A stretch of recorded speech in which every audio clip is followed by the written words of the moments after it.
जय श्री कृष्णा। चैत्र मास की कृष्ण पक्ष की पाप मोचनी एकादशी, उनका व्रत 25 मार्च मंगलवार को रखा जाएगा। अब हम कृष्ण पक्ष की पाप मोचनी एकादशी की कथा सुनेंगे। जय श्री कृष्ण भगवान की जय। जय एकादशी माता की जय। युधिष्ठिर ने पूछा, हे भगवान, फागुन शुक्ल पक्ष की अमल की एकादशी का महात्म्य मैंने सुना, और चैत्र कृष्ण पक्ष की एकादशी का क्या नाम है, ये बताने की कृपा कीजिए। भगवान श्री कृष्ण बोले, राजेंद्र सुनो, मैं इस विषय में एक पापनाशक उपाख्यान सुनाऊंगा, जिसे चक्रवर्ती नरेश मानदाता के पूछने पर महर्षि लोमश ने कहा था। मानदाता बोले, भगवान, मैं लोगों के हित की इच्छा से ये सुनना चाहता हूँ। चैत्र मास की कृष्ण पक्ष में किस नाम की एकादशी होती है, उसकी क्या विधि है, तो उससे किस फल की प्राप्ति होती है, कृपया ये सब बातें मुझे बताइए। लोमश जी ने कहा, नरक श्रेष्ठ, पूरे काल की बात है। अप्सराओं से सेवित चैत्ररथ नामक वन में जहाँ गंधर्वों की कन्याएं अपने किंकरों के साथ बाजे बजाती विहार करती है, मंजुगोसा नामक अप्सरा मुनिवर मेधावी को मोहित करने के लिए गई। वे महर्षि उसी वन में रहकर ब्रह्मचर्य का पालन करते थे। मंजुगोसा मुनि के भय से आश्रम से एक कोस दूर ठहर गई।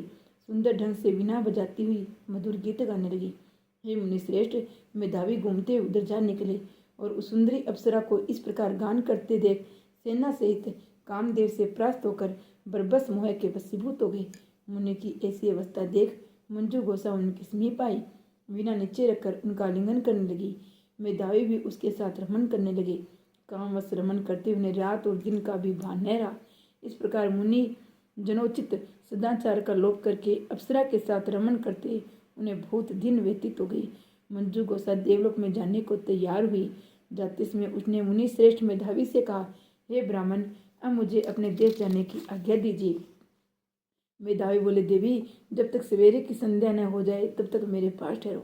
अप्सरा ने कहा, विप्रवर, अब तक न जाने कितनी संध्या चली गई, मुझ पर कृपा करके बीते हुए समय का विचार तो कीजिए। लोमश जी कहते हैं, राजन, अप्सरा की बात सुनकर मेधावी के नेत्र आश्चर्य से चकित हो उठे। उसी समय उन्होंने बीते हुए समय का हिसाब लगाया तो मालूम हुआ उसके साथ रहते हुए 57 वर्ष हो गए। उससे अपनी तपस्या को विनाश करने वाली जानकर मुनि को उस पर बड़ा क्रोध आया। उन्होंने श्राप देते हुए कहा, पापिनी, तू पिशाचनी हो जा। मुनि के श्राप से दगद होकर ये विनय से नतमस्तक होकर बोली, हे विप्रवर, मेरे श्राप का उद्धार कीजिए। 7 वाक्य बोलने, 7 पद साथ साथ चढ़ने मात्र से सत्पुरुषों के साथ मैत्री हो जाती है। हे ब्राह्मण, मैंने तो आपके साथ अनेक वर्ष व्यतीत किए हैं, अतः स्वामिन, मुझ पर कृपा कीजिए। मुनि बोले, हे भद्रे, मेरी बात सुनो, ये श्राप से उद्धार करने वाली है, क्या करूं? तुमने मेरी बहुत बड़ी तपस्या नष्ट कर डाली। चैत्र कृष्ण पक्ष में जो शुभ एकादशी आती है उसका नाम है पाप मोचनी एकादशी। वह सब पापों को क्षय करने वाली है। सुंदरी, उसी का व्रत करने पर तुम्हारी पिशाचता दूर होगी। ऐसा कहकर मेधावी अपने पिता मुनिवर च्यवन के आश्रम पर गई। उन्हें आया देख च्यवन ने पूछा, बेटा, ये क्या किया? तुमने तो अपने पुण्य का नाश कर डाला। मेधावी बोले, पिताजी, मैंने अप्सरा के साथ रमन करने का पातक किया है। कोई ऐसा प्रायश्चित बताइए जिससे पाप का नाश हो जाए। च्यवन ने कहा, बेटा, चैत्र कृष्ण पक्ष में जो पाप मोचनी एकादशी होती है उसका व्रत करने पर पाप राशि का विनाश हो जाएगा। पिता का यह कथन सुनकर मेधावी ने उस व्रत का अनुष्ठान किया।